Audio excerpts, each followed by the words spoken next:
कभी सोचा है जैसे मॉल में घूम रहे हो और देखें कि अरे इस दुकान पे तो हमेशा ही भीड़ रहती है, कमाल का चल रहा होगा इनका बिजनेस। हाँ बिल्कुल। या शायद ऑफिस में कोई नया सॉफ्टवेयर आया हो जिसने काम एकदम आसान कर दिया और लगे कि भाई ये तो हर कोई इस्तेमाल करेगा ही करेगा। हाँ हाँ, ये ख्याल तो आता है। तो सोचिए, अगर मैं कहूँ कि ये जो रोज के अनुभव है ना हमारे, ये छोटी छोटी चीजें ये शेयर बाजार में बड़ी कामयाबी का रास्ता बन सकती हैं। बिल्कुल बन सकती हैं। और यही सोच महान निवेशक पीटर लिंच की जो क्लासिक किताब है one up on wall street, उसका बिल्कुल दिल है, उसका सार है। अच्छा, आज हम इसी किताब पर जरा गहराई से बात करने वाले हैं, ये समझने के लिए कि कैसे एक आम इंसान जिसे शायद शेयर बाजार का बहुत ज्यादा ज्ञान न भी हो, वो वॉल स्ट्रीट के बड़े बड़े जो एक्सपर्ट्स हैं उन पर अपनी एक अलग तरह की बढ़त का इस्तेमाल कर सकता है ना। वजन क्यों माना जाता है? हाँ, ये कोई ऐसे वैसे सलाहकार नहीं है।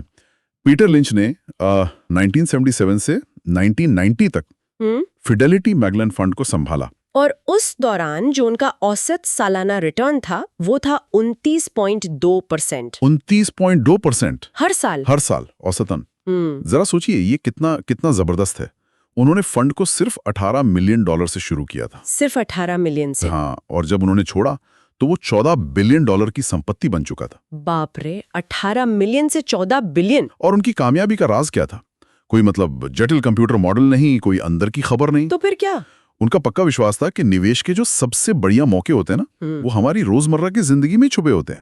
अच्छा, यही है वन अपॉन वॉल स्ट्रीट का मेन मैसेज, कि हम जैसे साधारण निवेशकों के पास एक खास नजरिया होता है, एक एज होता है, जो बड़े फंड मैनेजरों के पास अक्सर नहीं होता। चलिए इस आइडिया को थोड़ा और समझते हैं।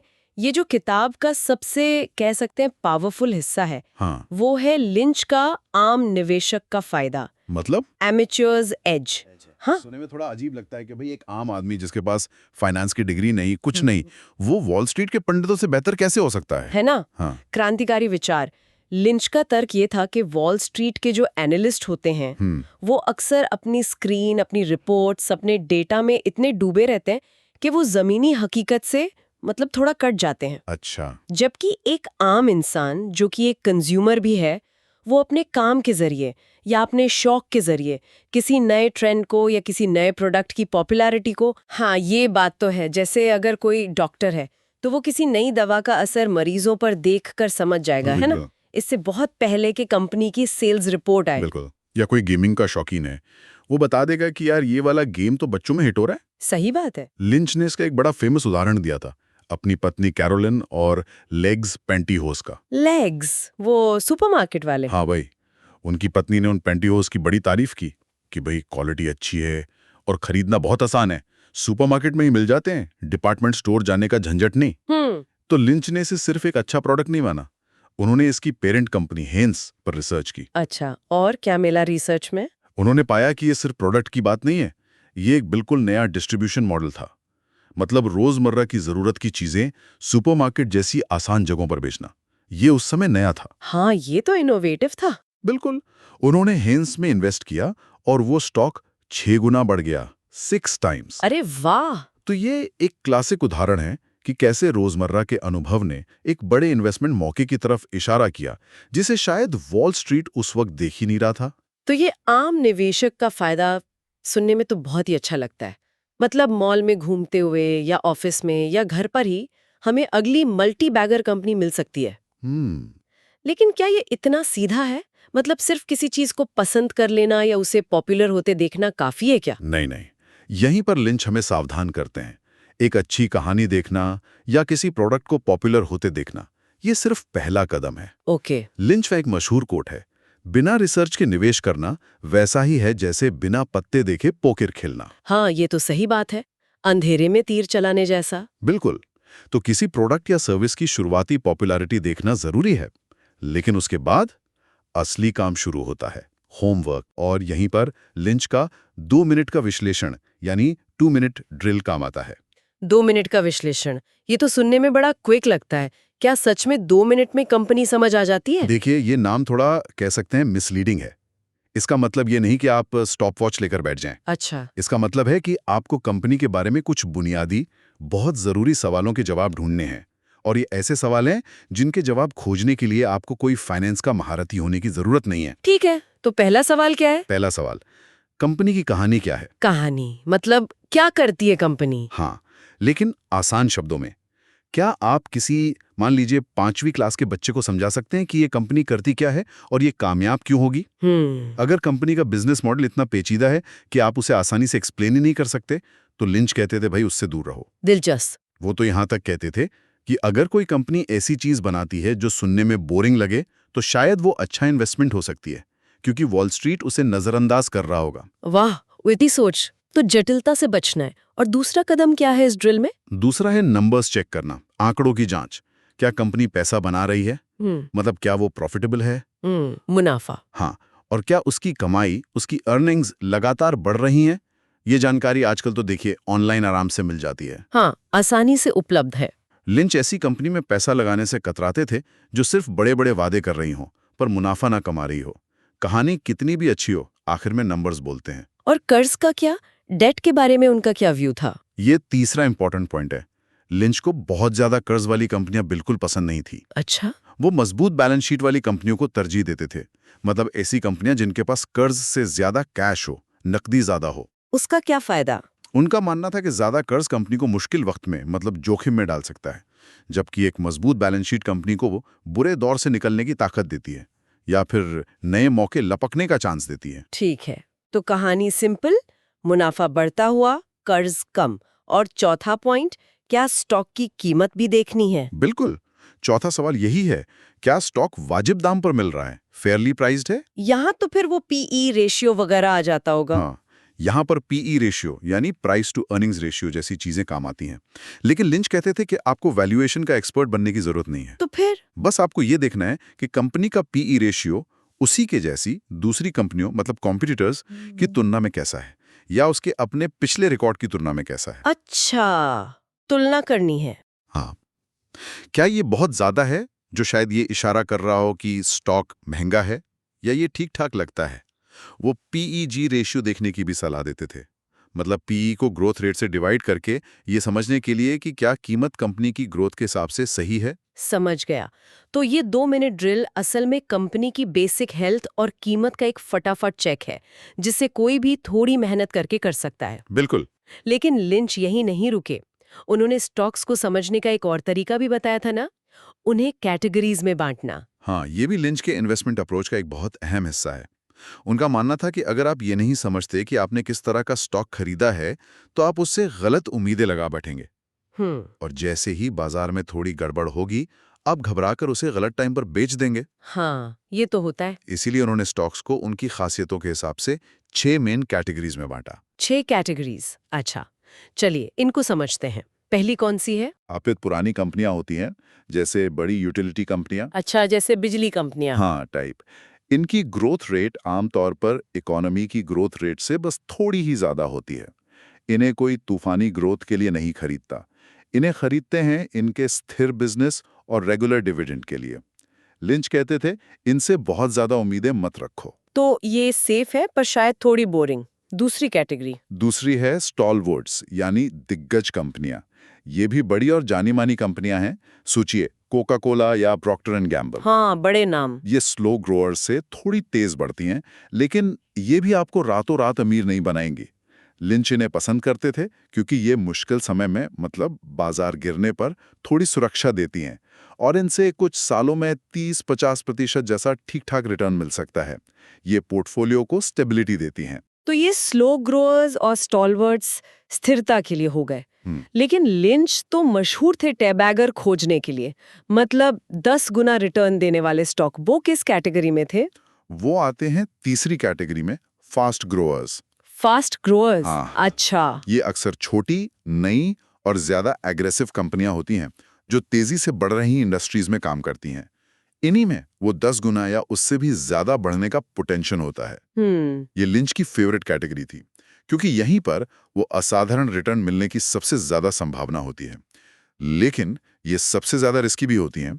इनमें से कई कंपनियां फेल भी हो जाती हैं। तो हाई रिटर्न हाई रिस्क। चौथी कैटेगरी कौन सी है? चौथी है साइक्लिकल्स यानी चक्रीय कंपनियां। इन कंपनियों की सेल्स और प्रॉफिट इकोनॉमी के उतार चढ़ाव के साथ एक साइकिल में घटते बढ़ते हैं। जैसे ऑटोमोबाइल कंपनियां, एयरलाइंस, स्टील, केमिकल कंपनियां। जब इकोनॉमी अच्छी चल रही होती है तो लोग ज्यादा कारें खरीदते हैं, ज्यादा घूमते हैं और इन कंपनियों का मुनाफा बढ़ता है। और मंदी में उल्टा। बिल्कुल। लिंच का कहना था कि इनमें इन्वेस्टमेंट की टाइमिंग बहुत जरूरी है। साइकिल जब नीचे हो तब खरीदो और जब ऊपर हो तब बेचो। लेकिन ये अंदाजा लगाना बहुत मुश्किल हो सकता है। टाइमिंग तो हमेशा ही मुश्किल है बाजार में। 5वीं कैटेगरी। 5वीं है टर्न अराउंड्स, यानी वापसी करने वाली कंपनियां। ये वो कंपनियां हैं जो किसी बड़ी मुसीबत में फंस गई हों, जैसे दिवालिया होने के कगार पर हों या कोई बड़ा स्कैंडल हो गया हो या उनका मेन प्रोडक्ट पिट गया हो, लेकिन जिनके पास वापसी करने का मतलब ठीक होने का एक चांस हो।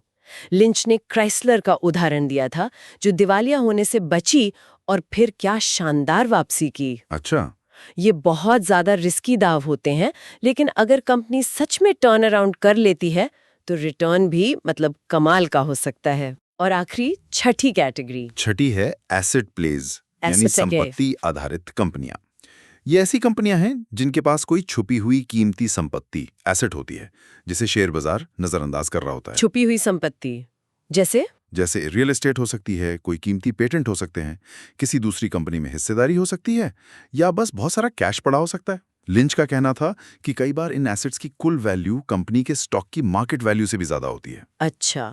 यहाँ चैलेंज है उस छुपी हुई वैल्यू को पहचानना और यह अंदाजा लगाना कि बाजार उसे कब पहचानेगा। तो इन 6 कैटेगरीज को समझने का फायदा क्या है? क्या ये सिर्फ मतलब क्लासिफिकेशन के लिए है? नहीं, ये बहुत प्रैक्टिकल है। जब आप जानते हैं कि आपका स्टॉक किस कैटेगरी में आता है, तो आप उससे रियलिस्टिक उम्मीदें रख सकते हैं। आप एक स्लो ग्रोअर से फास्ट ग्रोअर जैसा रिटर्न एक्सपेक्ट नहीं करेंगे। आप समझेंगे कि साइक्लिकल कंपनी का स्टॉक क्यों गिर रहा है, और शायद वो बेचने का नहीं, खरीदने का टाइम हो अगर साइकिल नीचे है तो। अच्छा। ये आपको बाजार के रोज के शोर शराबे से ऊपर उठकर अपने इन्वेस्टमेंट के लॉजिक पर टिके रहने में मदद करता है और पैनिक में लिए गए फैसलों से बचाता है। ये तो बहुत ही काम की सलाह है। तो हमने आम निवेशक के एज को समझा, होमवर्क के महत्व को जाना और स्टॉक्स की इन 6 कैटेगरीज को भी। इन सब बातों को समेटते हुए लिंच के कुछ सुनहरे नियम या सिद्धांत क्या हैं जिन्हें याद रखा जा सकता है? बिल्कुल। लिंच ने अपने पूरे फलसफे को कुछ आसान नियमों में बांधा है। पहला और शायद सबसे मशहूर नियम, जिसमें समझ हो उसी में निवेश करें। Invest in what you know. हाँ, ये तो बहुत सुना है। इसका मतलब ये नहीं कि आप सिर्फ उसी इंडस्ट्री में पैसा लगाएं जिसमें आप काम करते हैं। इसका मतलब है कि आप जिस कंपनी में इन्वेस्ट कर रहे हैं उसके बिजनेस को अच्छी तरह समझें। आपको पता हो कि वो पैसा कैसे कमाती है, उसके कॉम्पिटिटर्स कौन हैं, उसके सामने क्या चैलेंज है। अपने रोज के अनुभव और ज्ञान का इस्तेमाल करें। लेकिन क्या इससे हम बहुत लिमिटेड नहीं हो जाएंगे?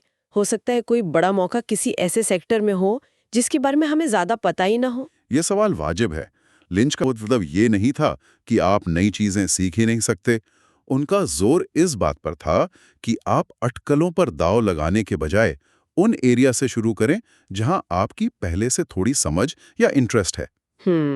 आप शायद अपनी सोच से ज्यादा जानते हैं, और अगर आप किसी नए सेक्टर में रुचि रखते हैं तो पहले उसे समझने में टाइम लगाएं, रिसर्च करें, फिर इन्वेस्ट करें। दूसरा नियम इसी से जुड़ा है। अपना होमवर्क करें, यानी अच्छी कहानी या पर्सनल अनुभव ही काफी नहीं है। नंबर्स और फंडामेंटल्स चेक करना जरूरी है, जैसा हमने 2 मिनट ड्रिल में डिस्कस किया। बिल्कुल सटीक। तीसरा नियम है, अर्थव्यवस्था का अनुमान लगाने या बाजार का समय तय करने की कोशिश ना करें। Don't try to predict the economy और टाइम द मार्केट। ये बड़ा मुश्किल है। हाँ, लिंच का एक फेमस कोट है कि इन्वेस्टर्स ने मार्केट में आने वाली गिरावटों मतलब करेक्शंस की आशंका में या उनसे बचने की कोशिश में जितना पैसा गंवाया है, उतना पैसा उन गिरावटों में भी नहीं गंवाया। अरे, कोई नहीं जानता कि बाजार कल कहाँ जाएगा। लंबी अवधि पर फोकस करें। कहना आसान है, करना मुश्किल, खासकर जब बाजार गिर रहा हो। इससे जुड़ा चौथा नियम क्या है? चौथा नियम है, धैर्य रखें, सब्र रखें। लिंच का मानना था कि अच्छी कंपनियां ढूंढना और उनमें इन्वेस्ट करना ही काफी नहीं है, तो ग्रो करने का टाइम देना होगा। एक बेहतरीन कंपनी के स्टॉक को अपनी असली कीमत तक पहुंचने में कई साल लग सकते हैं। बाजार शॉर्ट टर्म में बिल्कुल इरेशनल हो सकता है, लेकिन लॉन्ग टर्म में कंपनी की कमाई और फंडामेंटल्स ही स्टॉक की कीमत तय करते हैं। तो शॉर्ट टर्म उतार चढ़ाव से घबराकर अच्छी कंपनियों को जल्दी बेच देना, ये एक बहुत आम गलती है। लिंच कई स्टॉक्स सालों साल होल्ड करते थे। तो समरी ये हुई कि अपनी समझ का इस्तेमाल करो, रिसर्च करो, बाजार के शोर पर ज्यादा ध्यान मत दो और सब्र रखो। ये है पीटर लिंच के इन्वेस्टमेंट फलसफे का सार। बिल्कुल। और इसका निचोड़ यही है कि इन्वेस्टिंग उतनी कॉम्प्लिकेटेड या डरावनी चीज नहीं है जितना अक्सर इसे बना दिया जाता है। हाँ, एक आम निवेशक के तौर पर हम सबके पास वो अनुभव और वो ऑब्जर्वेशन स्किल्स हैं जो बड़े फंड मैनेजर्स के पास शायद ना हो। हमें बस अपनी आंखें और कान खुले रखने हैं और थोड़ी मेहनत करने को तैयार रहना है। वाकई ये एक बहुत ही एम्पावरिंग नजरिया है। अगली बार जब कोई किसी स्टोर में हो या कोई नई ऐप इस्तेमाल कर रहा हो या अपने काम में कोई नया ट्रेंड देख रहा हो, तो शायद रुककर सोचने की जरूरत है। हो सकता है अगला टबैगर बिल्कुल सामने ही हो। जरूरत है उसे पहचानने की, थोड़ी पड़ताल करने की और फिर विश्वास के साथ आगे बढ़ने की। और ये हमें एक बड़े दिलचस्प सवाल पर लाता है जो लिंच के सिद्धांतों पर ही बेस्ड है। लिंच ने रोजमर्रा के अनुभवों पर इतना जोर दिया। हाँ, आज की दुनिया, खासकर ये डिजिटल दुनिया, कितनी तेजी से बदल रही है। जरा सोचें, आज वो कौन सी नई रोजमर्रा की आदतें हैं या टेक्नोलॉजी हैं या सर्विसेज हैं जो उभर रही हैं, जिन्हें हम और आप तो देख रहे हैं, इस्तेमाल कर रहे हैं। हाँ, लेकिन शायद वॉल स्ट्रीट अभी तक उनकी पूरी क्षमता को नहीं समझ पाया है। वो कौन से संकेत हैं जो अगले बड़े इन्वेस्टमेंट अफसर की तरफ इशारा कर रहे हों? ये सोचने के लिए एक बेहतरीन पॉइंट है और शायद हमारे सुनने वालों के लिए अपनी आम निवेशक की बढ़त को खोजने का एक अच्छा शुरुआती बिंदु भी हो सकता है। आज की इस गहरी बातचीत के लिए बस इतना ही। सुनने के लिए धन्यवाद।